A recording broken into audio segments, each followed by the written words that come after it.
রোজা 1টা থেকে ইফতার পার্টির জন্য প্ল্যান করতে করতে ফাইনালি রোজা 7টাতে গিয়ে আমাদের ইফতার পার্টিটা সাকসেসফুলি হয়েছে।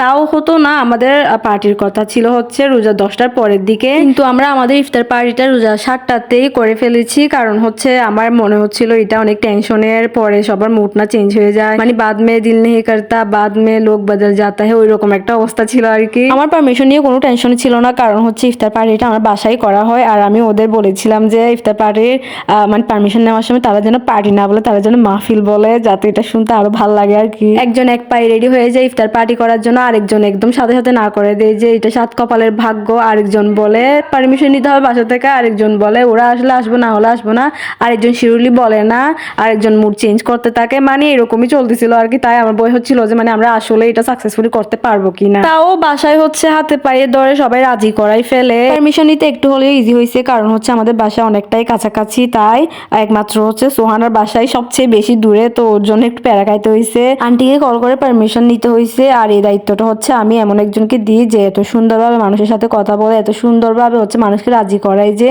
তাকে কেউ না বলতেই পারবে না। তো সে তার কথার মাধ্যমে আন্টি থেকে পারমিশনটা নিয়ে নেয়। ভাগ্যিস এমন একজনও আমাদের মধ্যে আছে। ইফতার পার্টিটা হচ্ছে ছাদেও করা যেত, কিন্তু ছাদে যথেষ্ট লাইটিং না থাকার কারণে হচ্ছে ওইটা বাদ। আর তাছাড়া আম্মু আমাকে পারমিশন নেওয়ার আগে হচ্ছে না করে দিয়েছিল যে তোমরা ওইখানে করিও না, সো তাই আমরা রুমেই করি। তো এই ছিল হচ্ছে আমাদের ইফতার পার্টি, মানে ইফতার মাহফিল সাকসেসফুলি হওয়ার পেছনের কাহিনী। ভিডিওতে যেমনটা দেখতেছেন আমরা হচ্ছে সবকিছু ইফতার একদম রেডি করে ফেলছি।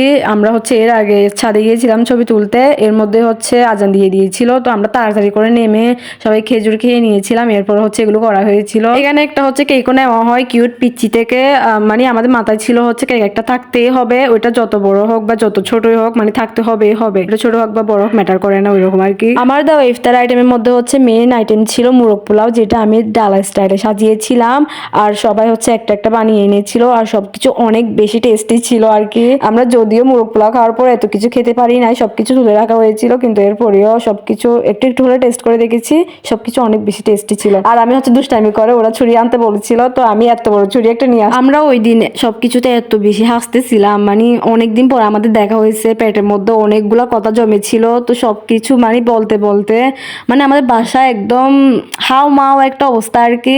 ভাগ্যিস আম্মু আমাকে বকা দেয় নাই আর কি। ওই দিন এসএসসির পর আমাদের তেমন একটা দেখাই হয় না, এরকম মানে এক একটা প্ল্যান করলো ওই রকমই দেখা হয়, তাই আমি ট্রাই করি যে এক একটা প্ল্যান করার আর ওইগুলো সাকসেসফুলি করার আর কি। এর মধ্যে সবাই হচ্ছে মানে গল্প গুজব শুরু করে দিয়েছে, আর মানে চিল্লা চিল্লি এত বেশি ছিল ওই দিন, আমিও চিল্লাচ্ছিলাম, ওদের মানে খুশি লাগতেছিল বা এগুলো বলার মতো না। এর মধ্যে হচ্ছে কেক ভাগাভাগি করা হয়ে যায়, আর আমি সবাইকে হচ্ছে একটা একটা দিচ্ছিলাম, আর এই কেকটা অনেক বেশি টেস্টি ছিল। তো এই তো একটুকি ওই দিন হচ্ছে অনেক বেশি কথা বলতেছিলাম আমরা সবাই, তো তাই হচ্ছে বেশি ভিডিও করতে পারি নাই। তো সব শেষ হচ্ছে জেনিকে অনেক বেশি মিস করছি, বেচারি কোনো কিছুতেই আসতে পারে না। তো যাই হোক, thank you so much for watching this video. If you enjoy this video don't forget to like, share and subscribe. Thank you. দেখা হবে নতুন একটি ভিডিওতে, ততক্ষণ ভালো থাকবেন। আল্লাহ হাফেজ, টাটা।